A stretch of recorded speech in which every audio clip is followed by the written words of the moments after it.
If you can't delete it, then you didn't delegate it. So if you're delegating tasks, but you're still stressed out, it may not be because you're doing it wrong. It might be because you don't know what true delegation feels like, and then you can't work backwards from there. I mean, if you've never driven a car that's been properly aligned, you just think that constant pressure to the left means that you're driving. And then one day you notice that the car tracks straight and you realize, oh, I was fighting this machine the whole time. So you're able from that point to ask yourself what it took to get that feeling back. But if you've never felt it, then you don't know. If you don't know me, my name's Luke Murray. I've been an entrepreneur for 20 years, did about 100 million in revenue since 2020. And I currently have a portfolio of companies that does a little over 3 million a year. And I make these videos because I like it. So in this video, I'm going to define the word delegation, both in practical terms and in emotional terms, and then tell you a story of how I arrived at this emotional definition of delegation, and then tell you what I've done to take advantage of the full power of delegation in my own organization so that you might be able to learn from my mistakes. So first, the practical definition of the word delegation. It's the successful transfer of responsibility for a clearly defined project from one person to another. I made this definition to point out what perfect delegation is, but before I break some of that stuff down, I want to be clear that this is not a all or nothing thing.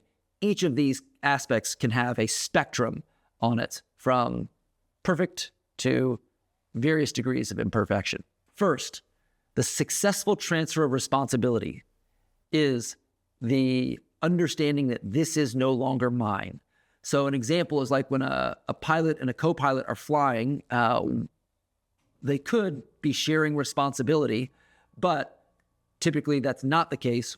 Actually, that's never actually the case. One of them is in charge, and let's say they have to switch who's in charge, got to go to the bathroom or something. They'll say, your airplane, and then the person says, my airplane. And when that happens, the responsibility of flying that aircraft has transferred. The second is the clearly defined project. Successful transfer of a clearly defined project, and that just means who is supposed to do what by when. And then the last is from one person to another, or from one person, I should say, to one other person, not a group of people. And you could say, well, what if you delegated a project to a team? Well, you either have to give the project to one person who then breaks it up into little pieces and gives that out to one person, or you would be the person leading that team and you are giving pieces of that project from yourself to that person. Now that's the practical definition, and we're going to come back to that in a second. But back to the title of this video, if you did not delete it, then you did not delegate it. That's the emotional definition. So here's the story of how I even came up with that concept. So I was talking to my brother, Nick. He's a very successful entrepreneur, been a millionaire since he was in his early 30s. And I asked him about starting a business, another business with somebody. And he said, flat out, no. If their last name is not Murray, which is our last name, then I don't want them. And when I pushed back and I was like, why not, dude? It's going to make things so much easier. And he said, because if I give a task to a Murray, then I can just delete it from my brain and know that it will either for sure get done or that it was impossible to get done. So I wouldn't have got it done anyway if I would have kept it to myself. And I don't want to have to think about it anymore. I don't want to start a business with someone where I have to think about my stuff plus their stuff. And while I think he can be a little more open-minded to the idea that people other than his brother could provide him with that level of cognitive mental peace, that framework has stuck with me, and I've shared this story with my CEOs. So my emotional definition of delegation is when the responsibility for a project no longer consumes mental or emotional energy. So mental energy would be like still trying to figure out how to solve the problem. You know, if I'm a pilot and I'm, in the bathroom thinking like, gosh, I hope he's checked the flaps. And that's the emotions felt around the project's completion. So that could be fear or worry that it's not getting done right or won't get done on time. It could also be the other direction, the feeling of excitement that it's going to get done right. Like if it's delegated, it should be gone, just gone. An example of this is my assistant gets me 2 Chipotle bowls every day at 11:30, and I don't think about it. It's not in my brain. It's been deleted from my brain and my body. I don't look forward to it. I just forget it happens until it's right there in front of me. Another example, and this is where teaching your staff helps improve the language that you use. Someone from one of my companies back-channeled something to me. They didn't go to the CEO or the COO or their manager. I found out about it. And so I forwarded the email to him. I said, hey, do you want me to handle this? And he just said, delete it from your brain. And because, again, he had heard this story about my brother, we both understood what that meant. So when he sent me that, literally my shoulders like relaxed. And I felt there being more cognitive headspace to devote to other problems in the business. So if that sounds good, but you've never had that experience in your business or even in your family maybe, then just realize that you definitely have. Maybe not in those contexts, but think of like a service provider that's like super solid, like DoorDash.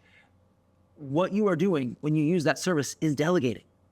Wait for it. You are successfully transferring the responsibility for the clearly defined project of, I don't know, a bean burrito from yourself to the other person, which is your DoorDash driver. And then you just go back to your Netflix show and forget about it until your phone rings and they're at the door with your burrito. That's what you want to be happening at every level of your business. And if it's not, these are the ways that I've delegated ineffectively or effectively. And I want to go back to that definition and walk you through how I screwed up in each of the parts.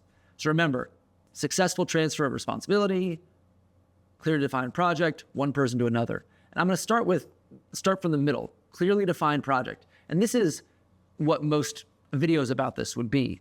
They'd say, you're not being clear enough about who needs to do what, by when, are there any problems, are they motivated? Hormozy calls this the diamond. He has a few other characteristics, but it's exactly how you are asking. And I don't want to touch this because you can just Google it, and there's a lot of people talking about it. The second 2 things are ultimately also your fault or your responsibility because you're the boss. However, they're not in how you're asking. So it could be, I said, the last part of that definition is from one person to another.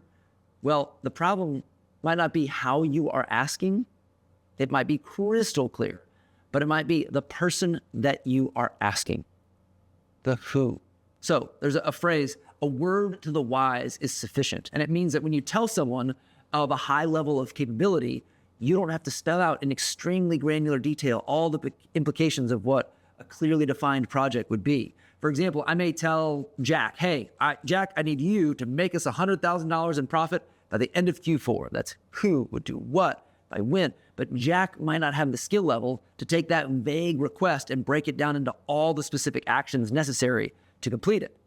Actually, this happened in my own company where I was trying to encourage my team to help get more folks to come to one of our adult day programs. I just said, hey guys, you should get more clients on the bus today.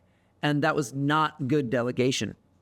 But importantly, it wasn't because I needed to fix the who, the what, the when. I mean, I could have said, hey Larry, bring me 3 extra clients today than you brought me yesterday and do it by 11 o'clock.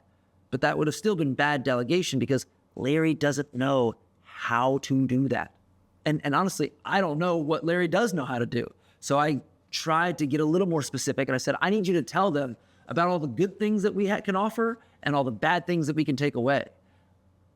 But he didn't really know with clarity what good things we offered in our day program, even though it was his job to offer them. So eventually I had to say, go in and say these words. And luckily I didn't have to teach him English, but I could have needed to get even more granular. Again, if you're doing this right, you might just be asking the wrong person. And the last reason, or the last way in which you might not be able to just totally delete this from your nervous system, remember the successful transfer of responsibility example I gave?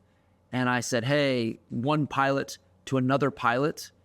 Well, in this case, the clearly defined project problem is solved because it's flying the airplane to wherever they were going. And the from one person to another problem is solved because you can't sit in either seat unless you have the ability to fly the airplane. But the reason that the successful transfer of responsibility can happen is because guess what pilots do inside of an airplane? Besides fly the airplane, breaking nothing. And while flying the airplane does require people to keep track of things and prioritize information about and make decisions and all that stuff, guess who's responsible for making 100% of those decisions? The pilot. So there's zero back and forth about prioritization that has to happen once a responsibility has been transferred. And that is very rarely true in business. There are often multiple competing priorities, and it's rare that the person on the front line gets to decide what those priorities should be or when and how they should change. In fact, that's one of the most important jobs of a manager or a business leader, is to set those priorities, to give people permission to let other fires burn so that the most important thing consistently gets done.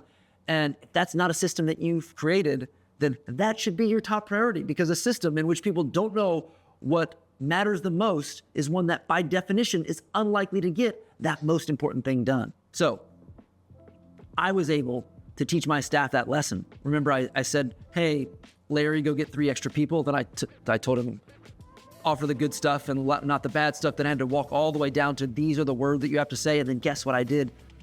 I added even more granular by saying, hey, let's practice you actually doing this. You want to know why I was able to do that?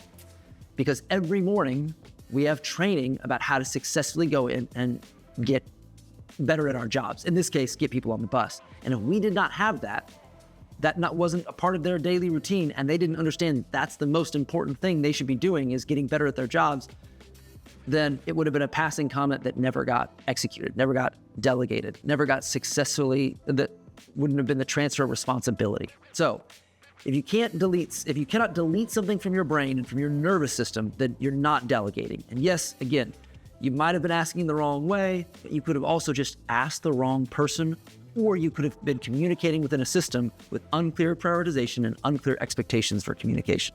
So if you gave it away, but kept the anxiety, consider those 3 reasons. And if you think you're crushing it along those 3, then you've got control issues, which is a topic for a completely different video. Remember, we're all making this up, so you choose what matters to you the most. Thanks for listening.